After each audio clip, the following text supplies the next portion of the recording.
If you're a leader, this is going to help you. If you're not a leader, this is how you're going to become a leader. So the first one, and this goes for every single thing you do as a leader. Keep it simple. And you've probably read a million books, and you probably heard a ton of people say this, and you're like, what does that mean? And when you think keep it simple, well, what happens is people try to give way too much detail. They try to go way too deep. Say everything in 3 words rather than 30 words. Try to get that process that you're writing from 10 pages to 1 page. Give the details that are needed to get it done, not all the finite stuff. Keep it simple. So everything we're talking about up here, you got to keep it simple. All right? And the hardest thing about a leader sometimes is you want to go deeper and deeper and deeper. And what you do is you make it more complex and people get confused. The simpler it is, the less confusion there's going to be. All right. So number 2 is goals. Leaders out there that have 10 goals, you ain't going to get them done. Or guess what? Your goals aren't that big that you can just get them done. Goals are things that are going to take you 90 days. You know, I like breaking goals up into quarters, so 90 days. So you do it like I do, or let's say it's a yearly goal. These goals have to be something that's almost unattainable. It's a little bit outside of your reach, right? You got to push. You got to figure out how to get there. Now, if you got 10 goals and you're checking the box, you know what you have? You have a checklist. You don't have goals. So I want you to have a maximum of 3 goals every single quarter. And if you have 1 big goal, that is good.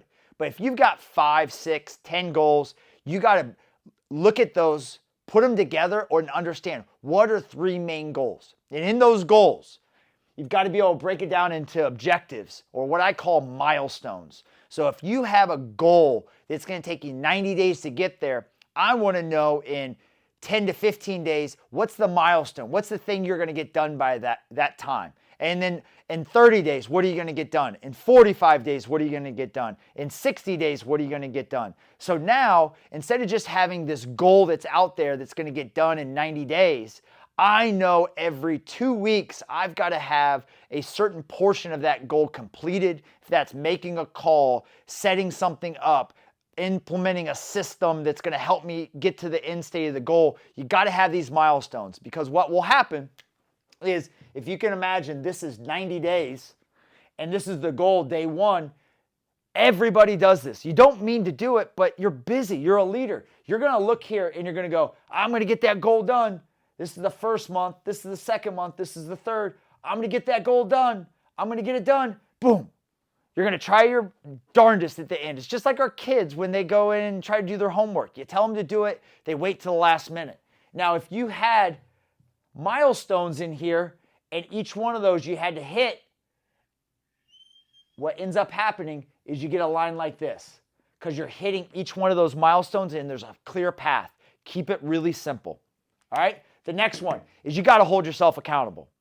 You have to hold yourself accountable as a leader, because if you aren't doing the things that you're saying you're going to do and your people are watching you, why in the hell do you think that they're going to do it, right? And you've probably heard this, and you probably think, yeah, I'm accountable. But do you have goals? Do you have milestones that you're putting in place? No. So you got to hold yourself accountable and your people will follow. The next is build systems and processes. So now you being the leader, don't be the central person for all the knowledge where everybody has to come to you. Yes, it feels good for some of you, but guess what? That's why you're overworked. That's why you're having to make all the decisions. That's why people are knocking on your door 5, 10, 15 times during the day to get answers. Build systems in your business on how to have great meetings, how to track if people are doing what they need to do, and build processes. Go in. You've got to be the one that works with the team on what the process is, and you go, yep, that's the right process. Build it so it's repeatable and it's scalable. The next, know your unique ability. What does this mean? This is a Dan Sullivan term. Love Dan Sullivan. So what's your unique ability? As a leader, a lot of leaders think that they've got to be able to do it all. You don't. There's certain things that you love doing.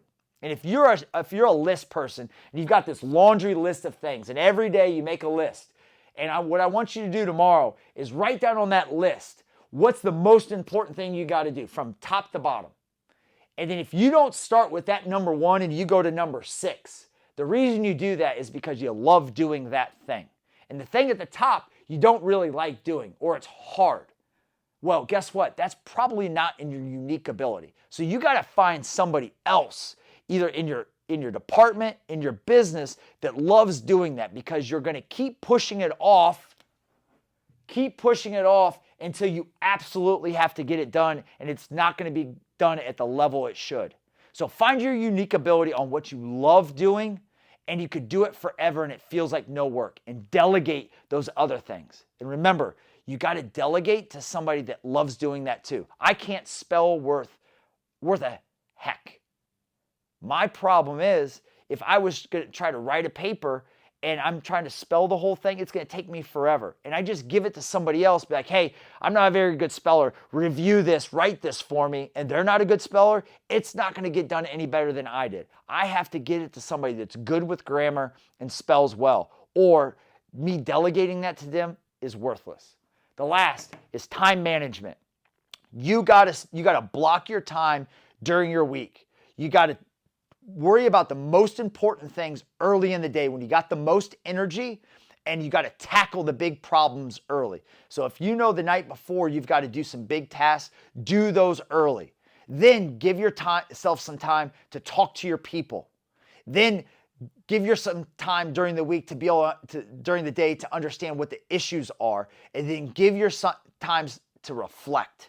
Reflect how the day went, how you did, what are the things that you need to prepare for tomorrow. Always be ready for the next day, the night before. So these are some key things on how to be disciplined as a owner, as a leader, and anywhere in your business.